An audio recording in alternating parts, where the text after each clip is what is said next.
시청자 여러분 안녕하십니까, 이영풍TV입니다. 검찰이 신청한 공판 기일 전 증인신문이라는 제도가 있는데요, 재판부에 가서 수사 대상인 사람을 판사 앞에서 증인신문을 하는 것입니다. 문재인 정권 시기에 검수완박, 검찰 수사권 완전 박탈, 이게 제도화되고 나서 검찰이 수사 과정에서 피의자들이 진술한 내용 등이 예를 들어서 재판정에 갔을 때 그런 적이 없다고 부인해버리면 이거 완전히 처음부터 다시 수사해야 되는 이런 어려움이 있습니다. 그래서 재판정에 가서 판사 앞에서 공판 기일 전 증인신문을 통해서 그 증거 어떤 효력이 있는 그 진술을 받아내려고 하는 거죠. 그러니까 검수완박이 제도화되고 나서 벌어지는 어떻게 보면 총극이라고도 할 수 있습니다. 자, 그런데 지금 그 문재인 전 대통령의 딸 문다혜를 태국으로 이주하는 과정에서 이를 깊숙이 도왔다는 의혹을 받는 당시 문재인 청와대 행정관이 있어요. 신모 씨라는 사람인데, 이 사람이 지금 조국당의 당직자로 가 있습니다. 당시 이 사람이 문재인 청와대의 행정관으로 있을 때 자기의 상관이 조국 민정수석이었습니다. 자, 그런데 이 사람에 대해서 검찰이 공판 기일 전 증인신문을 시도를 했는데 이 신 씨가 모든 증언을 거부해 버렸어요. 나 모릅니다. 이렇게 거부를 해버렸습니다. 그래서 이 신모 씨는 자신의 변호인을 통해서 본인의 피의자 전환 가능성을 언급하면서 증언 거부 의사를 내비쳤다고 해요. 그래서 이 검찰이 신 씨에게 문재인 전 대통령과의 관계, 그리고 이상직 중진공 이사장 같은 이상직 전 의원과 연락한 경위, 문다혜 씨의 태국 이주 지원 과정 등을 물었는데 신 씨는 이 변호인을 통해서 증언을 거부하겠다, 이런 입장을 밝혔다고 합니다. 그런데 검찰이 신문 도중에 청와대 그 민정비서관실 특별감찰반에서 근무한 다른 행정관들은 수사에 협조했다. 그 사람들은 문 전 대통령의 직계가족에 대해서는 오로지 이 증인 신 씨만이 관리했다고 증언했다, 이렇게 압박했지만 신 씨는 더 이상의 진술을 거부했다고 하네요. 그런데 이번에 이 공판 기일 전 증인신문을 하는 과정에서 검찰이 어떤 포인트를 가지고 수사를 진행하는지가 약간 드러났다는 언론 보도가 있습니다. 연합뉴스 보도인데요. 문재인 정부 청와대 인사 문다혜 씨 이주 사적 지원했나? 검찰 수사 방향은? 이런 내용입니다. 검찰이 지금 보고 있는 것은 청와대 일부 인사들이 문다혜의 태국 이주를 은밀하게 도왔다, 이렇게 보고 있다는 거예요. 그래서 오늘 그 공판 기일 전 증인 신문에서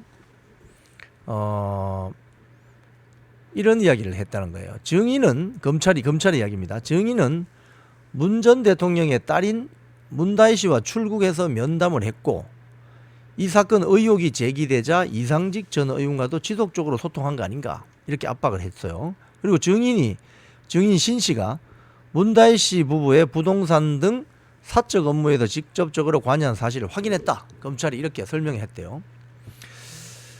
그 관련 근거는 2019년, 2020년 이상직 전 의원이 63회에 걸쳐서 이 청와대 행정관 신 씨에게 전화나 메시지를 했고, 이 신 씨 또한 이상직 전 의원에게 22차례 연락한 점에 대해서 언급했다는 거예요. 통신 기록을 조회한 모양입니다. 그래서 이 신 씨가 특수관계인을 관리하는 인물로 지목이 되어서 문재인 전 대통령 가족을 사적으로 지원한 거 아니냐, 이런 어떤 의심을 보고 있는 것 같습니다. 특히 검찰이 지금 관심 있어하는 부분은, 이 신 씨에게 집중적으로 물었던 부분은 당시 청와대 민정비서관실의 보고 체계가 어떻게 되느냐. 즉, 이 사람 신 씨는 민정수석실의 행정관이지만 자기 위에 비서관이 있었을 테고 위에 수석이 있었을 테고요. 수석은 조국이죠. 그리고 또 그게 비서실장인 임종석에게 어떻게 보고됐느냐, 이것도 한번 뭐 관심사입니다. 그래서 당시 청와대 민정비서관실에 보고 체계를 물은 점, 그래서 이 문다혜 가족의 태국 이주를 지원한 인사가 윗선에 누가 있느냐, 가령 조국이냐 임종석이냐. 그러면 조국과 임종석은 누구 오다를 받아서 움직이겠습니까? 문재인 전 대통령. 이런 가능성에 대해서도 질문을 하면서 공판 기일 전 증인 신문을 했다는 거예요. 물론 답은 잘 안 했겠지만. 자, 여기에 보면은 대통령 친인척 관련 업무를 보고한 상급자가 누구냐? 조국 당시 민정수석이냐 아니면 임종석 비서실장이냐 라고 검찰 측에서 신 씨에게 물었다는 거예요. 그리고 문재인 정부의 핵심 인사의 이름을 거론하기도 했다고 합니다. 이걸 아마도 그 공판이라는 건 다 볼 수 있으니까 신청하면 아마 이 취재 기자가 들어가서 그 보고 듣고 메모를 해서 그 안에서 녹음을 할 수 없으니까요. 메모를 해서 기사를 처리를 한 것 같습니다. 그런데 신 씨가 증언 거부를 해버렸기 때문에 사실상 빈손으로 공판 기일 전 증인 신문은 끝이 나버렸습니다.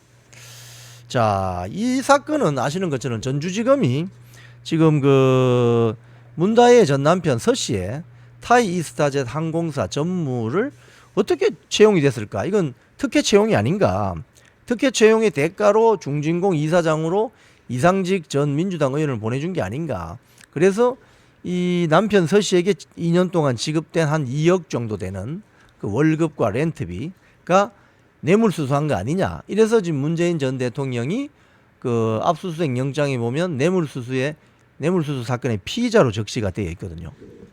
그래서 이게 이제 지난 주말부터 알려지면서 파문이 일었고, 또 문다혜 씨의 제주도 별장이 원래 소유는 그 친문 세력, 친노사모 세력의 어떤 그 정신적 멘토라고 하는 부산의 송긴 신부 앞으로 제주도 그 협재해수욕장 비양도 맞은편에 있는 거기에 별장이 송긴 신부 앞으로 돼 있던 것이 문다혜에게로 이 소위 말해서 소유권이 넘어가면서 3억 8천에 거래가 됐다는 또 사실이 언론에 보도됐습니다. 그래서 이 문다혜를 중심으로 돈 관계가 복잡하게 이렇게 흘러가는 이런 것 때문에 지금 검찰이 뭐 문재인 전 대통령에게도 압수수색 영장이지만 뇌물수수 사건의 피의자로 적시를 하게 된 것입니다. 자, 이제 이런 사건에 대해서 결정적인 문다혜의 태국 이주를 도왔던 당시 청와대 행정관 신 씨에 대한 공판 기일 전 증인 신문을 시도를 했는데, 전주지검의 이런 시도는 사실 검수완박 체제에서는 검찰이 어떻게 보면 이 검수완박 시대에 새롭게 등장한 증거 확보 방법이거든요. 꼼짝 할 수 없는, 뭐 재판부 앞에서 증거를 입증하는 거니까요. 그런데 이거조차도 증인으로 나온 이 신 씨가 진술을 거부함으로써, 증언을 거부함으로써 별 소득은 없게 됐습니다. 하지만 검찰이 어떤 점을 가지고 지금 수사의 핵심 포인트를 잡아가고 있느냐, 이 부분은 대충 드러난 것 같습니다. 문다혜의 이주를 사적으로 도운 것이 과연 임종석이냐 조국이냐 또는 윗선이 있느냐, 이 부분에 대한 앞으로 수사가 아주 쟁점이 될 것 같습니다. 지금까지 이영풍TV였습니다.